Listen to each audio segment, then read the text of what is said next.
Welcome to our monthly IHE Third Thursday Lunch and Learn. It's great to have everybody here today. We are truly honored today to have Dr. Beth Dotan, Research Assistant Professor from the Harris Center for Judaic Studies, which she joined in 2023. Her doctoral and present research focuses on digital Holocaust memory and education and considers how critical inquiry and methodologies can be effective in the continued relevance of Holocaust studies. Dr. Dotan was formerly the director of the International Department at the Ghetto Fighters House and Holocaust and Jewish Resistance Heritage Museum in the Western Galilee in Israel, and was the founding director of the Institute for Holocaust Education here in Omaha. And we are very honored to have her today, and I'm going to turn it over to you now, Beth.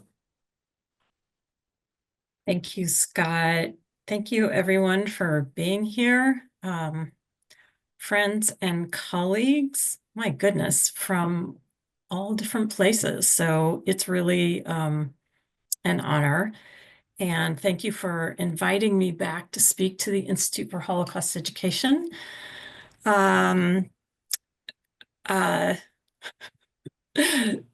on. Okay, so the house is filling up. All right, I am going to share my screen and hopefully everything will work. You know, the challenge is that my work is in digital humanities, and sometimes the technology decides not to work. So anyway, I'm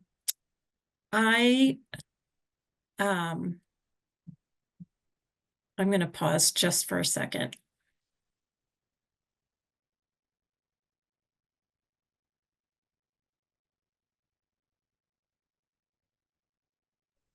Sorry, my son just walked in the house.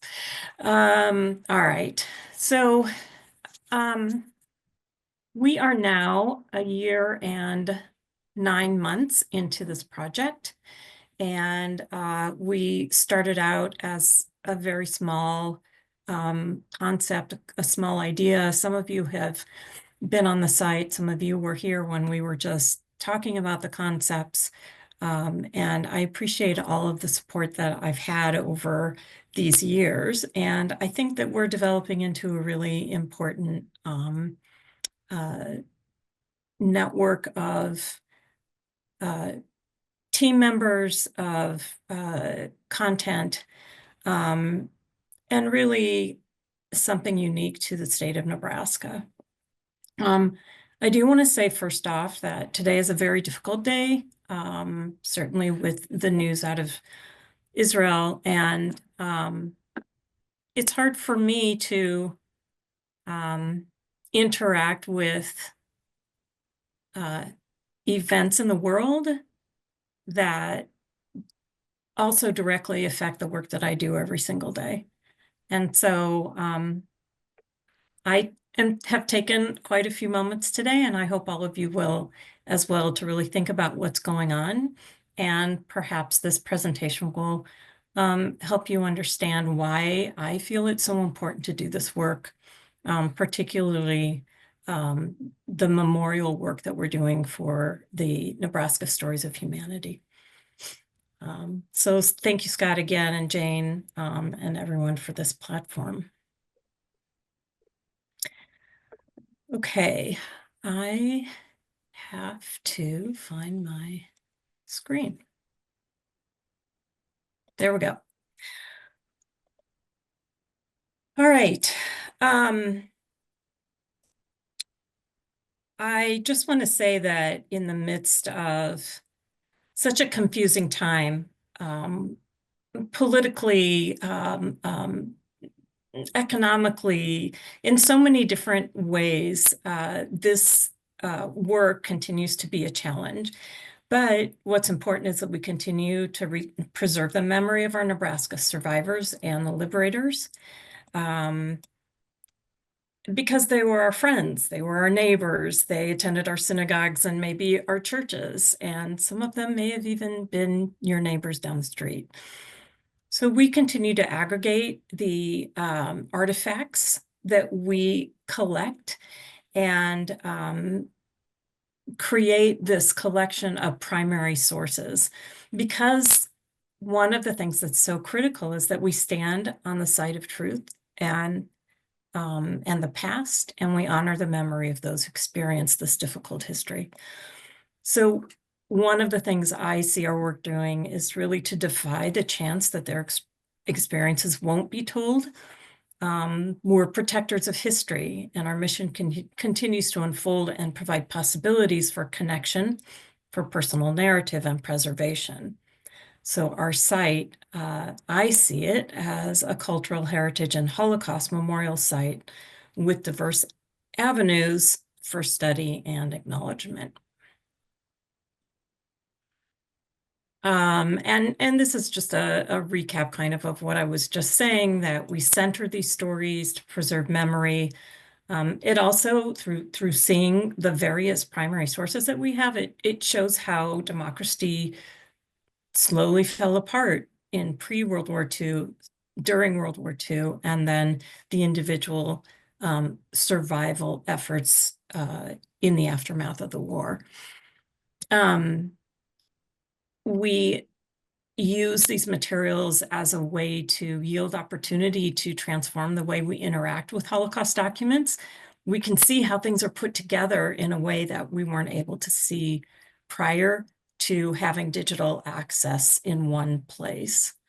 And we use this site as a bridge to learn about cultural groups that arrived to Nebraska, just like the survivors did, just like if those of you in the Jewish community know the Russian and Ukrainian immigrant groups that arrived here.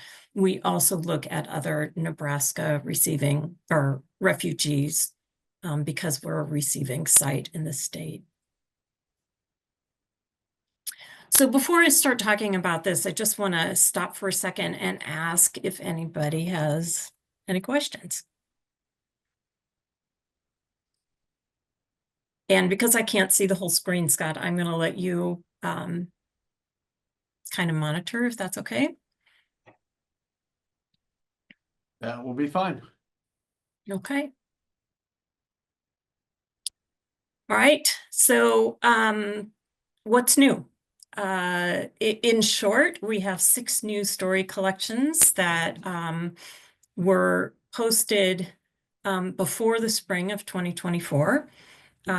We have USC Shoah Foundation testimonies, which I'll reference in a minute. We also have included Library of Congress testimonies. We have new inquiry-based lessons that we've put up in the site over the past number of months. And we also have these fabulous student reflections that I encourage everyone to go in and take a look at. But I want to specifically talk about some sort of statistics about these new things that are up. So one of the things that I have to mention, first of all, is that we have 7 student interns that have been working since the summer. We have some small bootstrap grants that we keep this project going with, and the students are working from 3 or 4 different grants.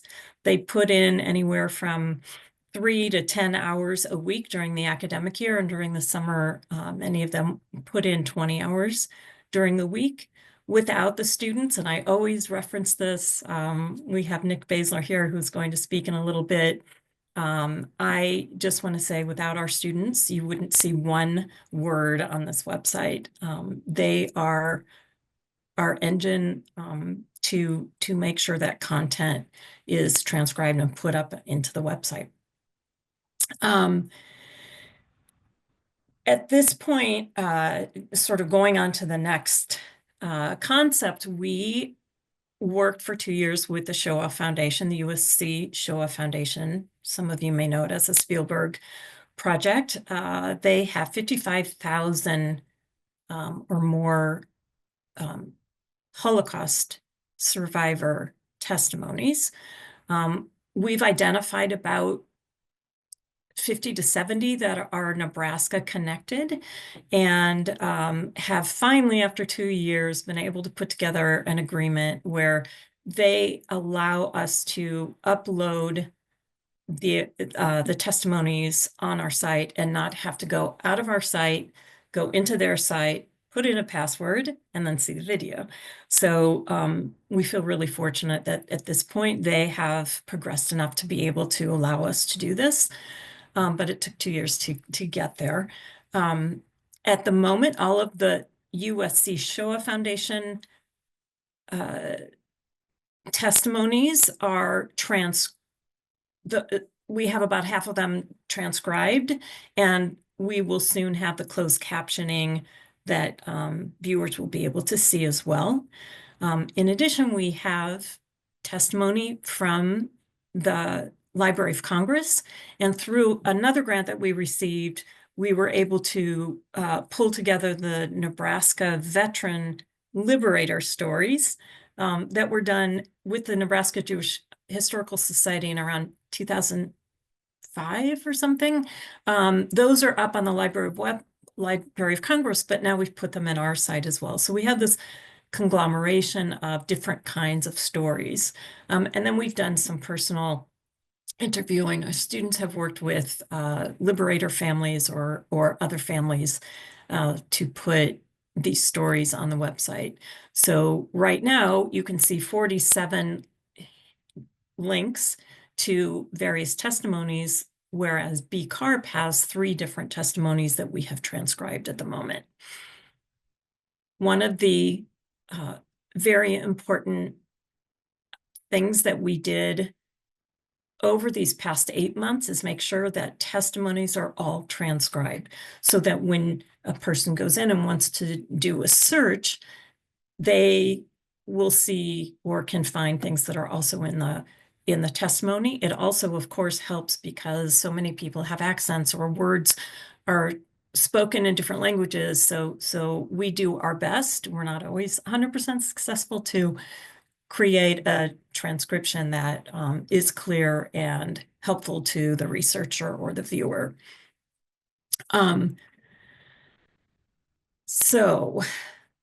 The other thing that was great about the Jewish veteran liberator tapes is that I was able to reach out to the families in the community, and because we want to get their permission, of course, to use them. So it's been really rewarding being able to connect with the families and hear their responses to bringing their materials into the website.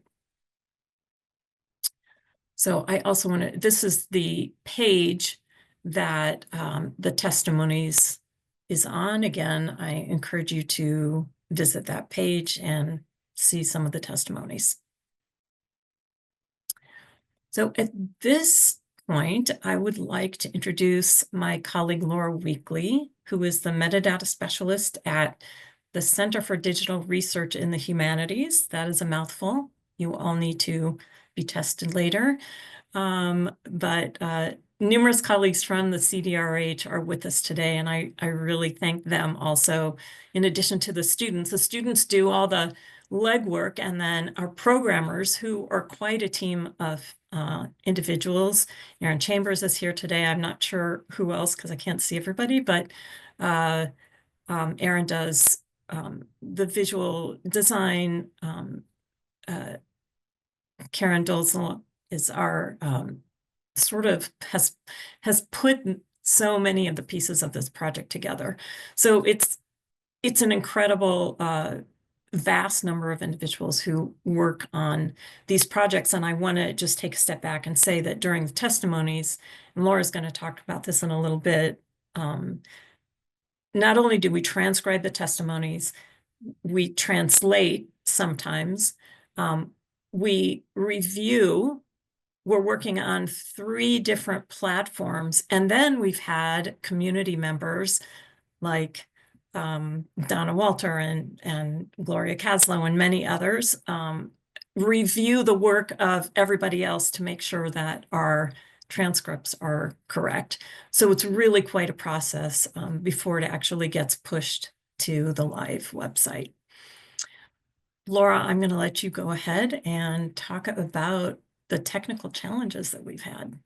Sure. So as Beth mentioned, I just want to touch on some of the technical challenges. I know that it seems like 47 testimonies is not a lot, but I assure you that the students and I are working as quickly as we can to get these up and make sure that they are correct. And so, like as Beth was mentioning, we get these videos from various sources. So we get them from the Shoah Foundation, from the Library of Congress. We may get them from friends or family. Beth or the students may actually go out and interview people. And so what we get is sort of a mishmash of quality, of formats, just every variety of things. Some of the Shoah Foundation videos have already been transcribed. Some of them have not. Some of the transcriptions, though, we're finding that there are errors in them that we can correct either just by listening to the testimonies again or by having friends and family members help us out with names and places and things like that. So we get a variety of formats coming in. We also have a variety of programs that we use for making the closed caption and making the transcriptions. So the university has 3 programs that we use. One is called UJA, one is called Media Hub, and the other is called Adobe Premiere. They all have their pluses and minuses. They all have their little quirks. So I threw this slide in this morning because Beth and I were wondering about one of the videos that she wants to show you in a little bit. The closed captioning was not showing up. And so I was like, oh, I know exactly what's going on with that. This is one of the pages of our Media Hub interface. And Media Hub, it used to be when you went to do the closed captioning, you could tell it to auto-generate the closed caption or that you had a closed caption file that you wanted to upload. If you uploaded a closed caption file, it automatically used it. But unbeknownst to us, in the past month or so, it has changed its interface. It now automatically generates a closed caption for every video that's uploaded. And so if you have also uploaded a closed caption, you now have to go in and you have to click the active button that you see there so that it knows which one to use so that if you don't click that button, then it doesn't display, even though it has 2 different closed captions, it doesn't actually display either one of them. So that was a fun little thing that we found out. Technology, you gotta love it. Beth, if you go to the next screen, we've also found, as we're having some of you do some of the correction, that the UJA program does a pretty good job of doing the closed captioning. However, when we download it to encode it for inclusion in the website, it sometimes randomly adds or drops whole chunks of text. So you can see here, you can see the UJA interface on one side. You can see on the top the document I'm working on, and then below that you can see where one of our wonderful volunteers has gone in and said, oh, add this text, add this text. And then you can see in the UJA interface that that text is actually in the closed caption in the UJA interface, but it has not downloaded when we told it to download.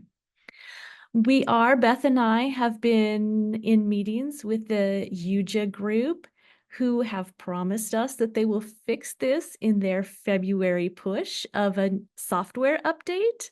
So it is now February 20th and we haven't seen that, but keep your fingers crossed. Maybe in the next couple weeks, we'll see that improvement in the new update.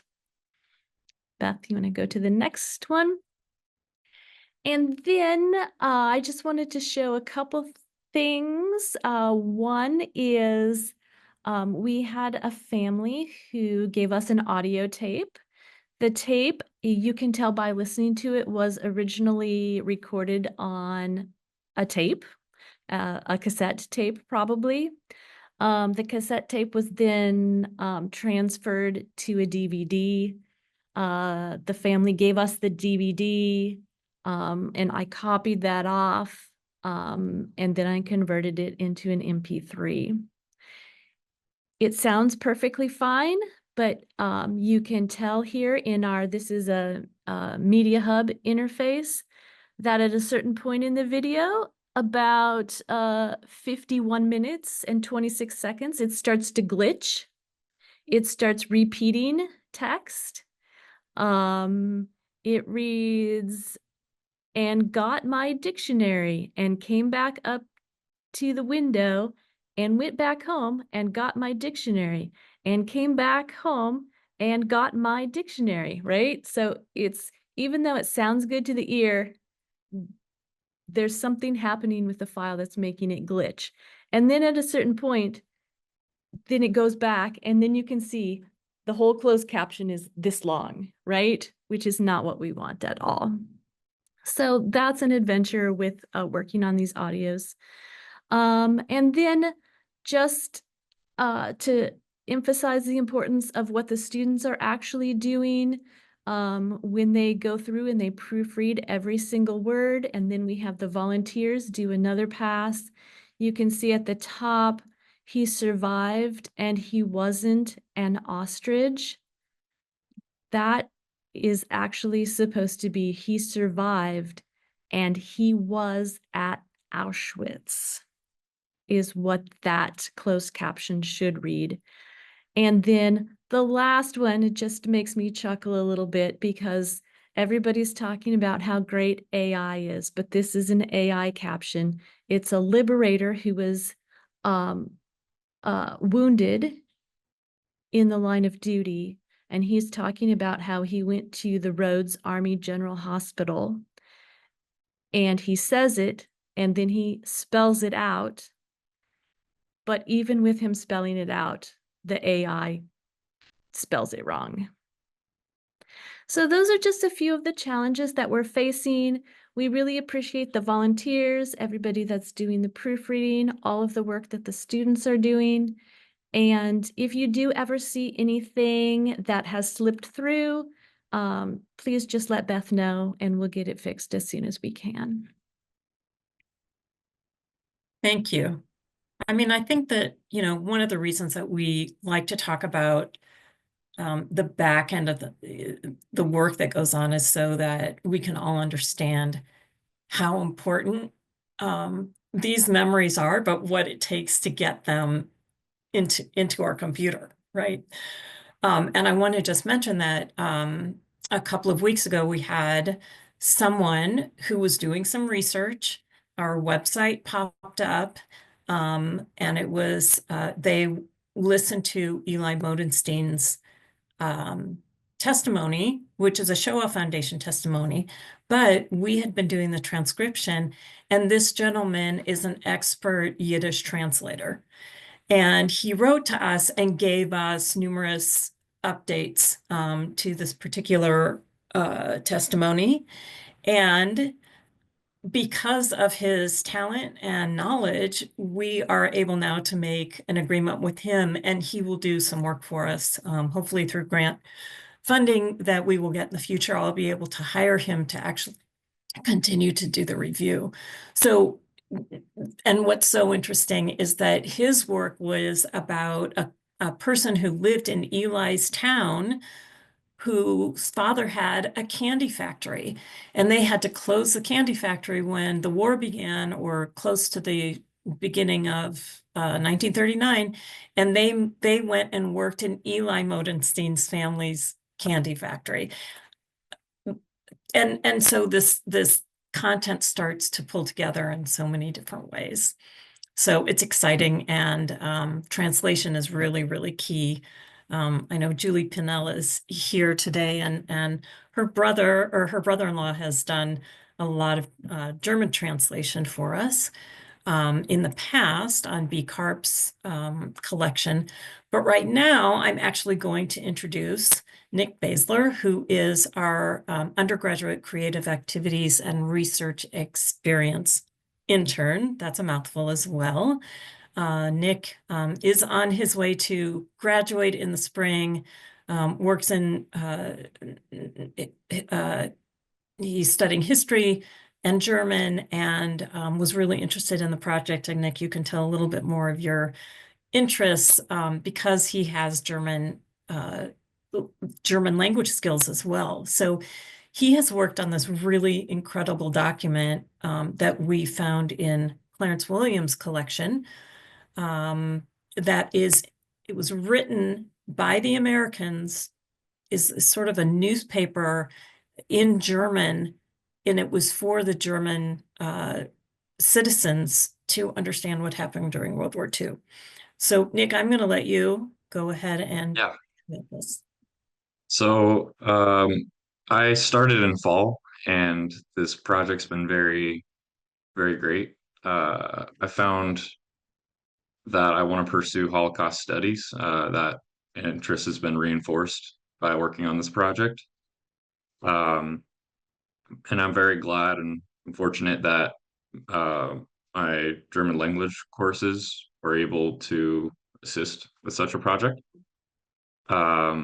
I've worked with the captions, the digital humanities side. I've been learning that, and I think pretty helpfully too. I was helping out with the translations.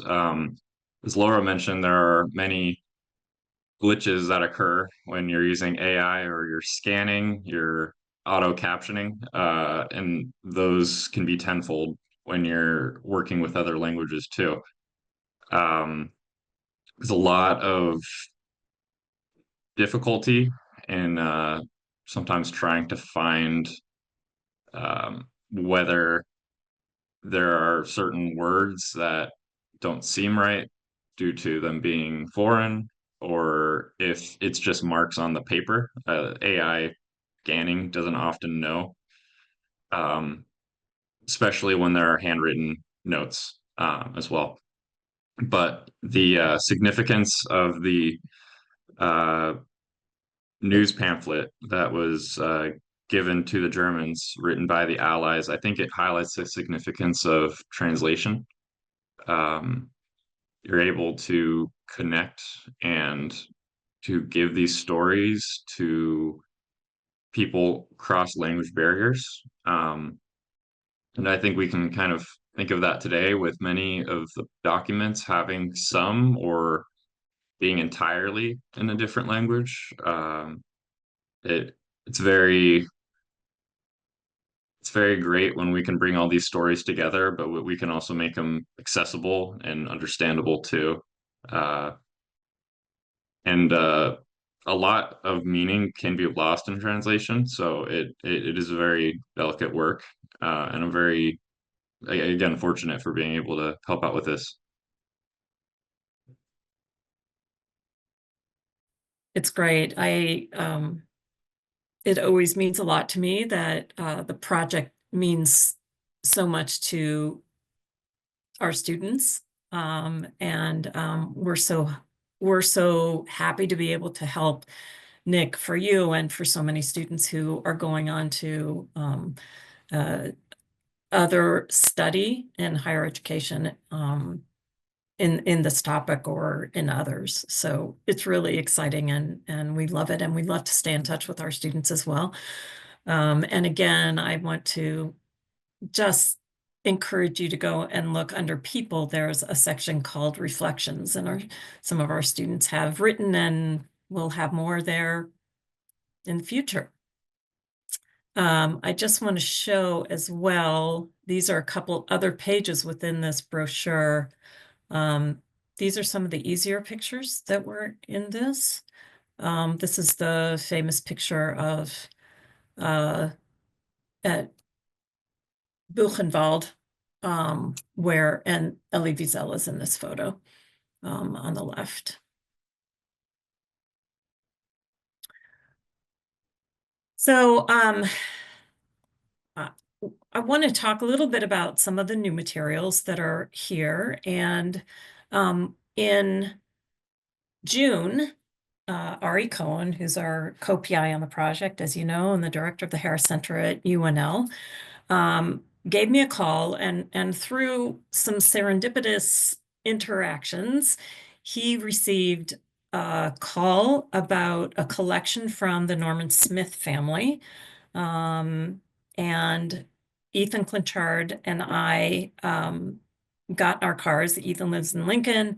We all went to the family who was holding this collection to see what was there. And we walked into this beautiful old house down in sort of downtown Omaha, and there was a dining room table completely filled with documents that they wanted to show us. Norman Smith lived in Albion for many years, Albion, Nebraska, and knew the Wolf family there and some other families. And again, it was all connections to let us know that they had these materials. Smith was in the 101st Airborne Division, and that division liberated Kaufering concentration camp that was not too far also away from what's called the Eagle's Nest, and the 101st, the Screaming Eagles, as they were nicknamed, also captured that mountain retreat at Berchtesgaden. And I probably said it wrong, and Nick, you might be able to help me with that. Oh, which word? Berchtesgaden?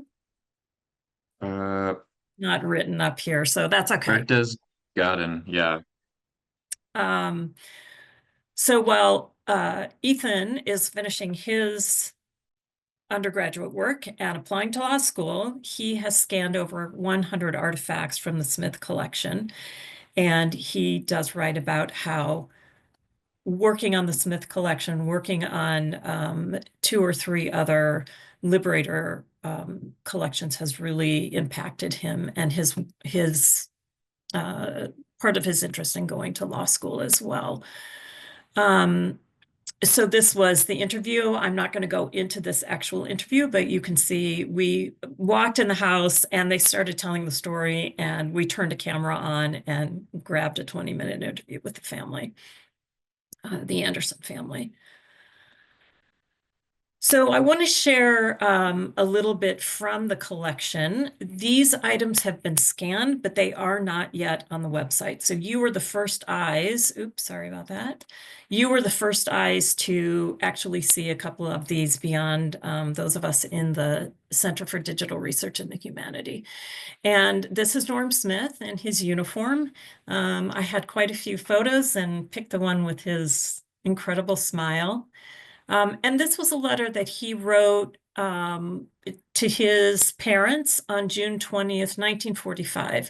So this is after the liberation. He's still in Europe and sort of in a holding position. And this is what his letter says. The mail call last night nearly knocked, this is part of the letter, nearly knocked me over as I received 6 letters all told. Among them were 2 ever faithful and welcome from you. Also received 1 from Mac and 2 from Tommy. What a field day. And I'm going to continue to read this, and I want you to notice I have transcribed this, and this is what we ask of our students exactly as it is written. So if there are spelling mistakes or whatever, we leave it, and often sometimes we'll put a note. But this is the content, and we show the actual letter and the transcription in our files. Our battalion headquarters here at Bruck are on Hermann Göring's, Göring is spelled differently here, at his castle. Boy, what a setup that is. The castle is some 300 years old, but it's been recently remodeled when Göring bought the place a few years ago. The horses and the wine are the only things at the place that us regular GIs get any use out of. Believe me when I say that the wine is really first-class stuff. Only wish that I could somehow bring some home to you. So that's part of the letter. And I want to give you just a second to really take a look at the typed letter. So he had a typewriter while he's sitting during his service. And what do you notice about the letter right off? Love to have someone say something about that.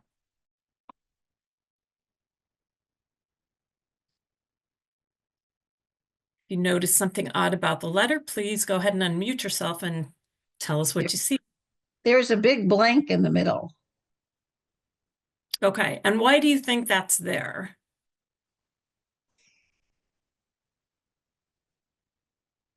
Not sure. It was censored. Any other thoughts? Could have been censored? I would agree too that it probably was censored. So in this case, I censored it. And I'll read you the reason why. And I bring this to you, and I want you to understand, this is the first time that I've seen this letter. We just put these documents, Laura just pushed them through so I could see them in our files. He was at the Liberation, and there are numerous letters that he writes about that, I believe. But this particular letter was short, and I thought, well, I'll show everybody how he had a typewriter, blah, blah, blah. And I'm reading the letter, and the part that I blacked out says this. And I share this with you because these are the words that Norm Smith wrote, but I have a conflict. So I'm going to share it with you, and then we'll talk about it. It says, we know now that we are definitely slated, we meaning his unit, for the Japs. But when and how we will go still remain the major issues. So look out, Japs, here I come. And then a little bit farther, he says, the paratrooper wings, he's talking about some emblems that he can add to his uniform. The paratrooper wings are made out of metal and are a pin that is pinned on the uniform. However, there is another kind that is made of cloth and is sewn on the uniform. So he's basically telling his family, either kind will do if you can get them, meaning get them for me. This is his next line. Don't let any Jew stick you any more than $1.50 per pair. That is plenty. So we have these documents. We have these incredible collections. And we have words that are basically offensive, right? Or that are not acceptable today, or that personally, I'm not sure that I should put out into the world because it's wrong. So I'd like to open that up. I have my own thoughts about it, but what do you all think? If you were to run into this, do you think this should be posted online as is? Or should there be should it be censored and there should be a comment without the actual words? What is your feeling? And why do you think that I bring up this ethical issue?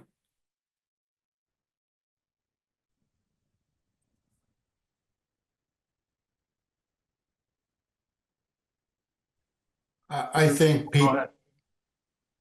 I think people who are looking at this webpage will wonder why there's a blank. I think people who are looking at the website itself understand that there was anti-Semitism in 1945. Not there isn't today, but I think it's part of the time. I think it's telling. I mean, we didn't allow African Americans in the army. We didn't allow women to do certain things. There were soldiers, my dad said, in his unit who were anti-Semitic. They weren't there to save the Jews. They were there to kill Nazis. it's part of the times, and it's a history of the times. And I think if anybody's offended by that, it's just it's part of what history is about, and it's important, I think, for both Jews and non-Jews to see that was the prevailing feeling, or not prevailing, but there were soldiers who,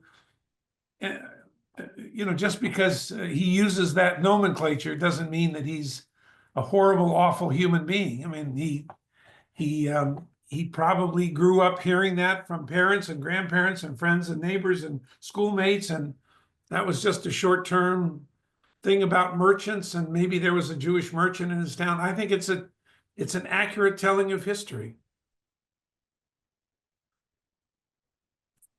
I think I'm with Larry when he says that's just the way it was.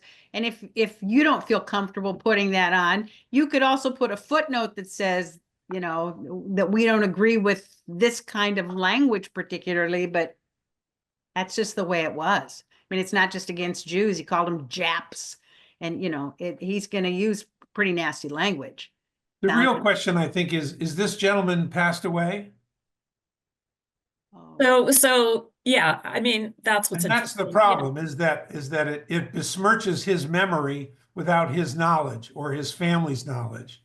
That's the ethical problem. It's not putting the letter on as it was. Is that it hurts this family. They may not want that their dad, their grandfather, their great-grandfather to be remembered that way. I don't know what you do with that. Well, and the reason that I brought this and wanted to have that conversation is because essentially I'm curating somebody's life story, right? Or somebody's legacy or somebody's history. And it's this huge responsibility. When I started this project, I thought, well, I need to bring all this material to everyone for everyone to see. And ultimately, we can't put everything there. We don't always get to all the transcription. And it's really a huge responsibility, which is why we have this team of people and bring these kinds of concepts to the public. I do think that Norman's words are a language of the time. I think it's interesting that this is June 1945. He had liberated a concentration camp. He had captured with his unit the Eagle's Nest. So it's not that he wasn't sensitive to the tragedies of the Jewish people or those who were targeted by the Nazis. So that's interesting. But I do have to say, this gentleman came home and was a changed individual like so many others. He made every effort to make sure that he spoke about what happened in Hitler's and the National Socialist Party. He spoke to schools. He was an educator. And he, I think that, of course, there was remorse in the kinds of things that perhaps he even said or wrote about. I don't know. I do have to talk to the family about that. But I think it's just such an interesting dilemma.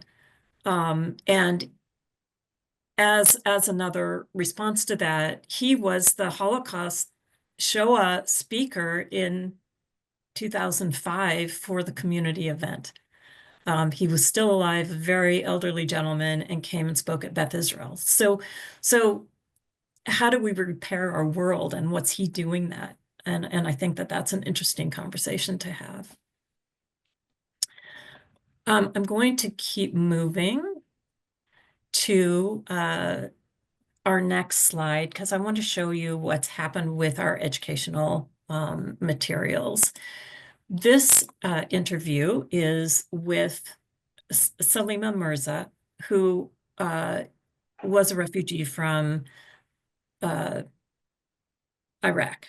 Her family, along with many, many, many other who were caught in the ISIS war, the Yazidi community was targeted for genocide, and many live in Lincoln. And they have built a beautiful community and are students are part of our schools, part of our universities, along with so many other new citizens who have come to Lincoln from other places that were war-torn or places they had to flee. So Mirza, I'm going to go into her testimony. One of our teachers from Lincoln High School is Kim Sleeper. She's actually doing her master's in history and education at UNL. And she works with Salima and has been doing extensive work on the Yazidi community. We wanted to bring another example of people who have resettled in Nebraska to the website so that, you know, we understand it's not just people who are from the Jewish community who are connected to the Holocaust, but that there are other stories and things that link us. One of the things we focused on, in addition to testimonies over the last year and a half, are really looking at our artifacts. How do artifacts help us tell the narrative? How do they tell the story? And the Yazidi community, they brought nothing with them, really, just like our Holocaust refugees. So I'm going to put a few of her comments up so we can hear about the artifact she did bring. So at 13 minutes and 25 seconds. That we have. I think that's the portfolio. Yeah, just put out and show that to you. And unfortunately, I could not bring nothing from my hometown, that is Shingal, in that area. But before I came to United States, my mom and I went to Lalish, and we got these piece of the cloth that we have them back there, and it's baptized with the lavish water, and oh my gosh, I don't want to cry here. These I feel like this part helps me whenever I miss my home, say my mom, my home, community in Lalish. This piece of cloth, I hold on to it. I hold on to it, and it's really kind of helped me to connect to the past. And maybe it's something simple to many people, but to me, it's the only unbroken thread between my past and present. And I'm glad that at least I have these of clothes with me. I was able.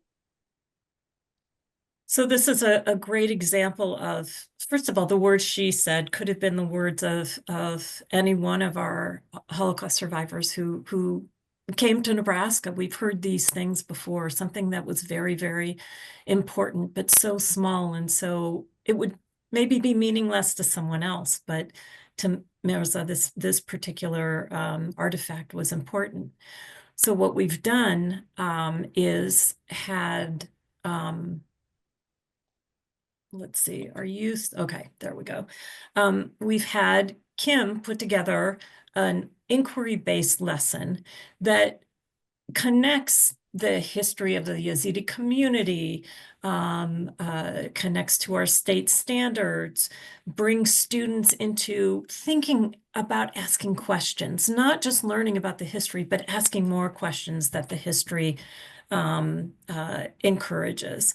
So I'll just show you a few of these pages. On this page, you can see all of these different links that provide a classroom teacher with the opportunity, even if you don't know about the Yazidi history, you can learn from Kim's suggestions and follow a very, very succinct step to teaching about this history in the classroom.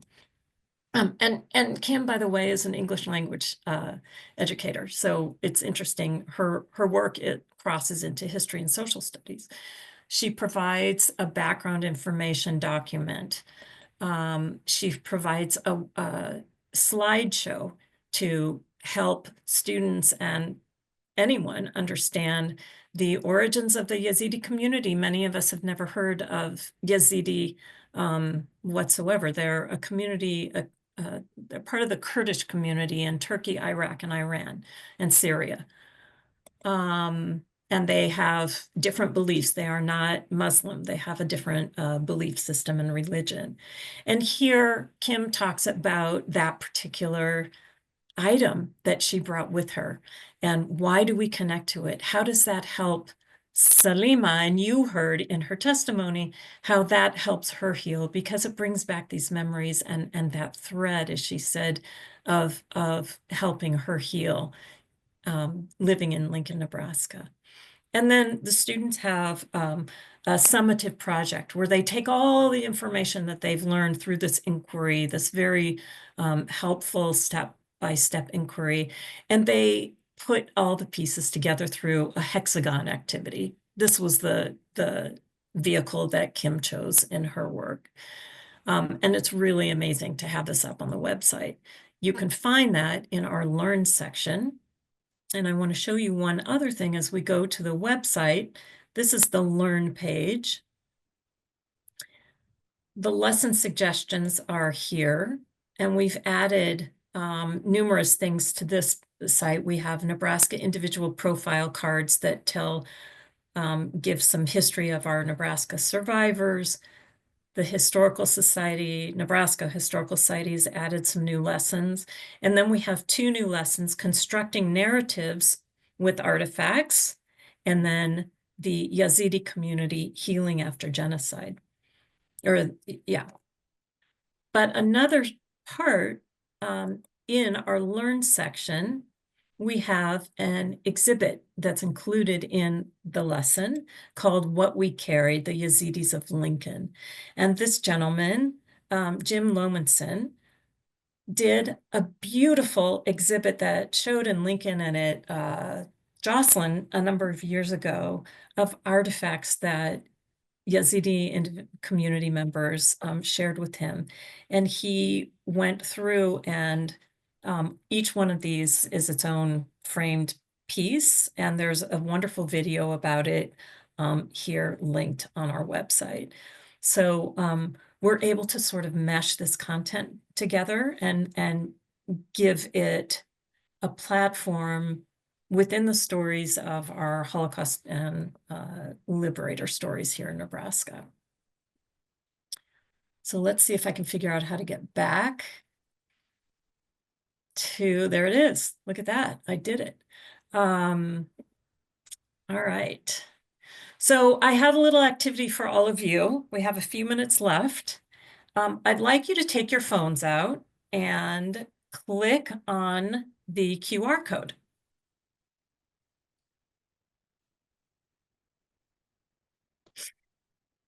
So when you get to the QR code should take you to our search section, and we have a number of ways to do some search, but this particular page has just an inquiry place. Look at the words that are up on your screen, and you can choose one of those words, or you can choose a word of your own and put it in the search tab in that link with your QR code. And I want you to take a look at what items pop up, and then we're going to share out a little bit in a few minutes, and I'd like you to tell us what's the type of format. Is it a letter, a newspaper article, a testimony, whatever it may be? If you can, give us a little bit of context to the person who that's connected with. And if you take any conclusions away from doing this search on this resource.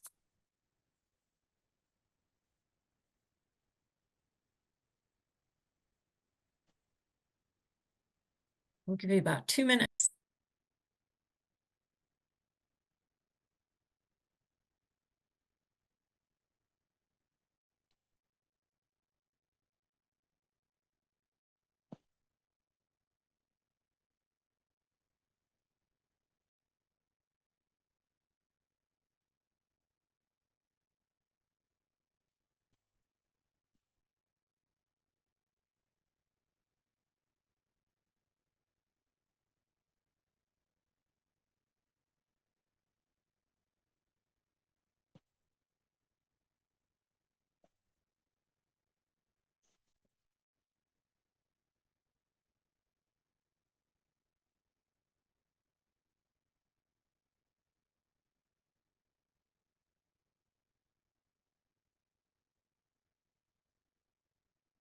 While you're searching, I'm going to stop the share for a minute.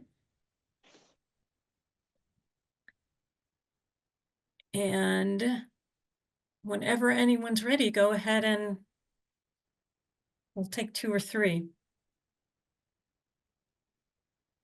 I searched up snow and I got a picture from Clarence William. It was in Austria. It's a picture, I think, of the mountains, the Alps. And he took many photos as a combat medic, and photos of both the camps and just all the places he visited too. So it was interesting to see keyword snow popped up a lot, including that. How many hits did you get on the snow? I think I got like 40 or 60. Let me check. 64. 64. A lot of letters. Yeah. I think connected to snow is also Hannah Rosenberg Gradwell's collection. They had they brought artifacts like ski hats and mittens and scarves and that kind of thing. So as you go down. It's cool. Anyone else want to share? I did hat just because it was easy. And there's a whole lot of things, but a lot from Clarence Williams' possessions and letters, and I thought that was great. But what I found the most interesting to me was just the hat that has the rainbow symbol on it, because he was a part of the Rainbow Brigade. Just that I wasn't aware that they actually had something that an artifact that went along with that they were on there. But there's also a whole bunch of letters from other collections and things too. So, and there are 57 results from using that word. You start to see the diversity in how such a simple word. And the other thing that it does, it starts bringing these networks together. How did the people who are just from Nebraska connect through just a single word?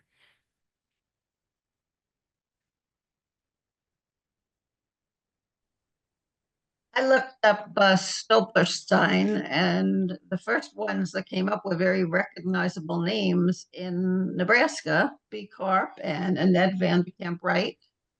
I guess B. Corp did it for her parents, with another name. And so those stones, tell the story basically when someone was deported and what happened to them afterwards.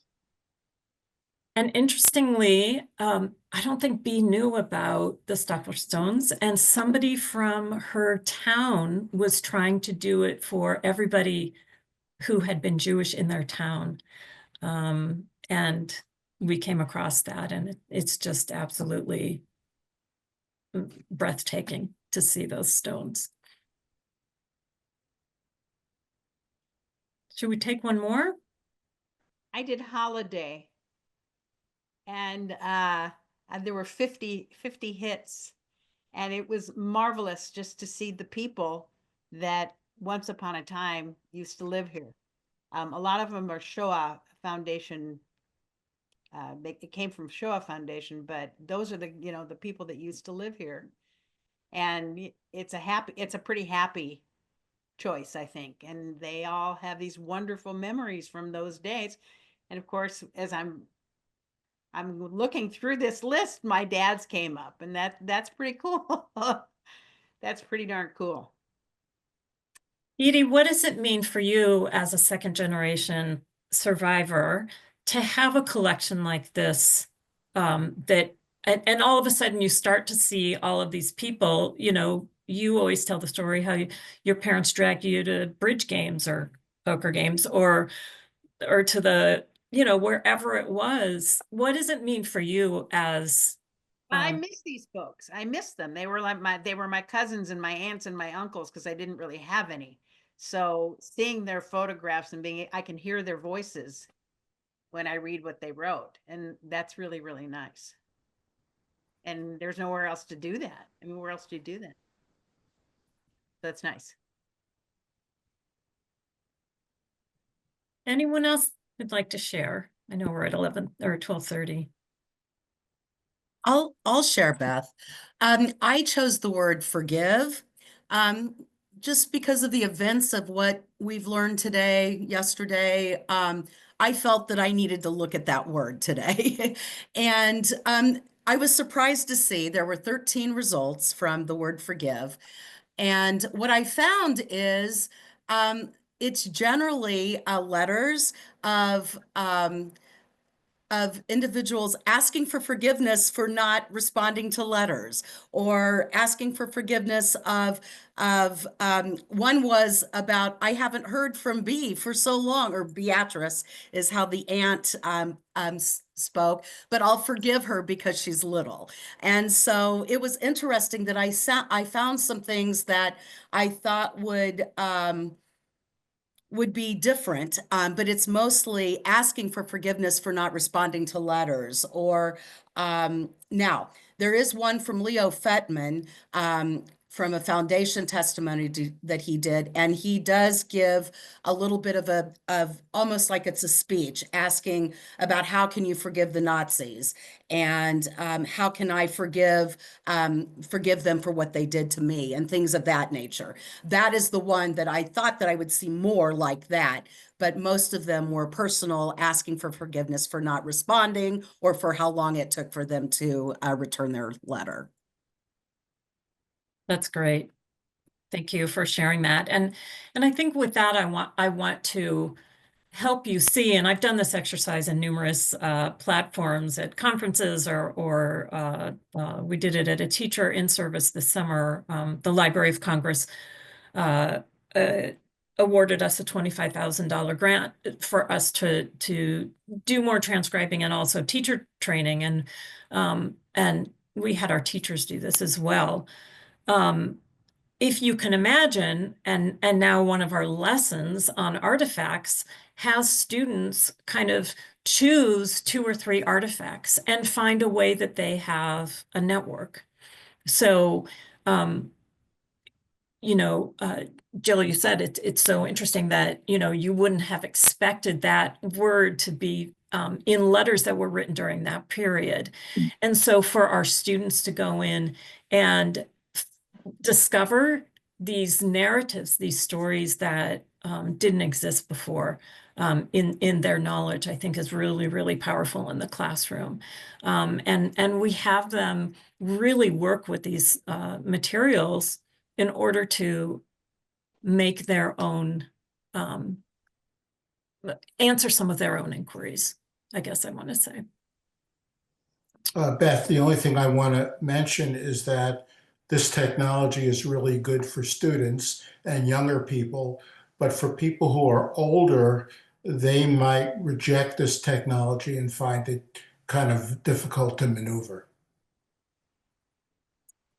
I'd love to have somebody from the CDRH answer that comment, or respond to that comment.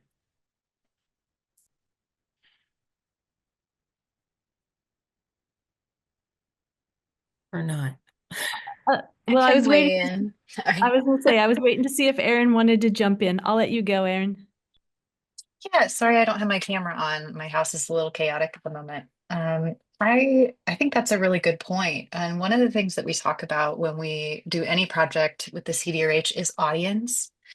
I'm recognizing that if you're trying to reach everyone, it is really hard to reach everyone well. So the audience for this, I think Beth can speak to.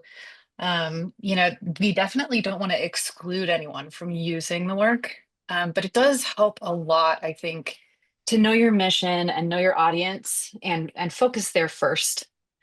Beth, I don't know if you want to say you agree or disagree with that, but that was just my gut reaction on this cold Thursday. Yes, I agree with that. And one of the things that's so helpful for me is that the CDRH says, Beth, we need to create a charter to look at what your mission is, and this, whatever the new part of the project may be, that we redefine where we're going with this, and who our audience is, and how we want to represent the material. And one of the things that we've seen now is that we need to redo some of the design work so that it's easier, for example, Bob, for people to navigate through the website. We hope, and it's a rabbit hole. I'm not going to say that it's not. We hope that people are able to find things that they find interesting and can even just pull up one or two things that are of interest. I don't know, Laura, if you wanted to add anything to that. I guess the only thing that I would add, oh, I can turn my camera back on. I think that the only thing that I would add is that, you know, we know that this isn't a replacement for hearing the testimonies firsthand or seeing the artifacts firsthand. But as the survivors are increasingly no longer with us, we're really just trying to do our best to make sure that the stories are preserved for the future and future generations. Yeah. And we have a lot of things in place to maintain the website as much as possible. We check all our links. Things fall through sometimes, but we try to maintain. And even if we stop working on the site, it will be in the libraries at UNL and hopefully have a very long sustainability. Beth, there's one thing I wanted to say. It would be nice also for people that don't have the updated technology skills to work with someone else and to have a personal conversation with that person as you're going through the website and looking at these things. And that might be a way to help each other get some better insights.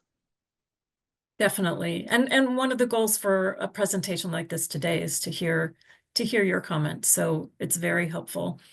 I want to keep going. I know that some people have to leave, and I want to give a few moments for questions. This last slide in our analytics, which is I pulled a screenshot of January through yesterday. You can see the peaks and different places where we think people are hitting the website. Some of those peaks are when I go into classrooms or have activities.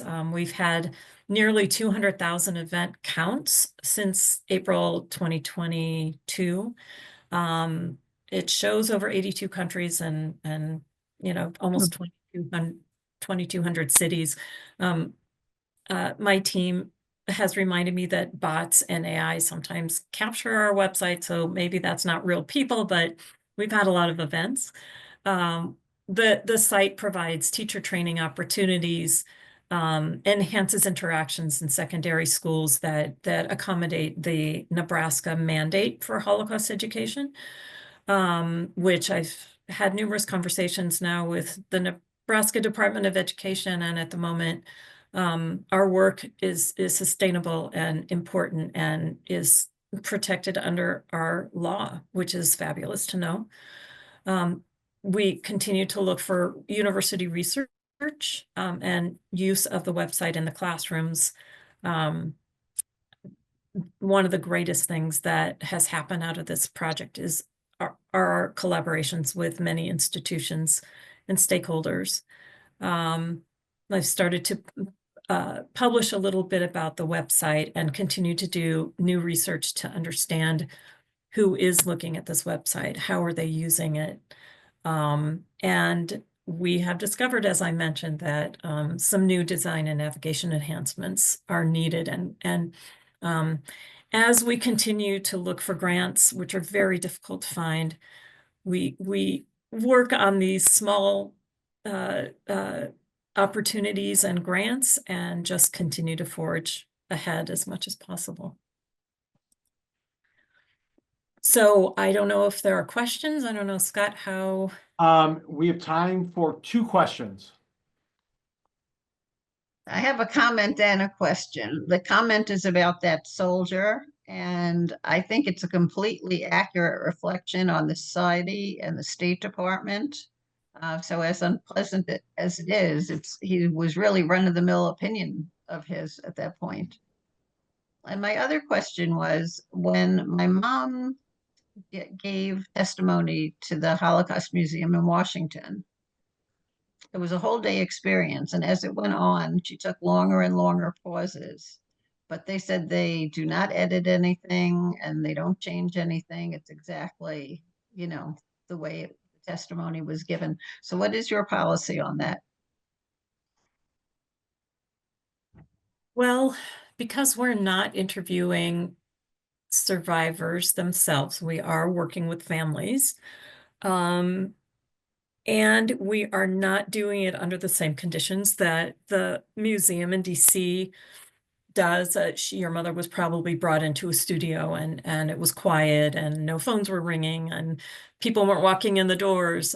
With our short captures that we're doing now with our students, we have been doing some editing for various reasons. Regarding the way that testimony was done, whether it be the Shoah Foundation or the museum or just people gathering. I mean, Edie's dad sat in a car and talked into his cassette tape. We had, I don't know, 20 little sections and we had to splice it all together. I think, though, that as much as you can leave the content as is, I think it's important to do so because it also shows that you feel what the person's thinking. You feel what they may be going through. You saw just in Salima's 2 minutes that I showed you, all of a sudden, and she had never talked on video before about her experiences. So all of a sudden she's like, oh, I don't want to cry here.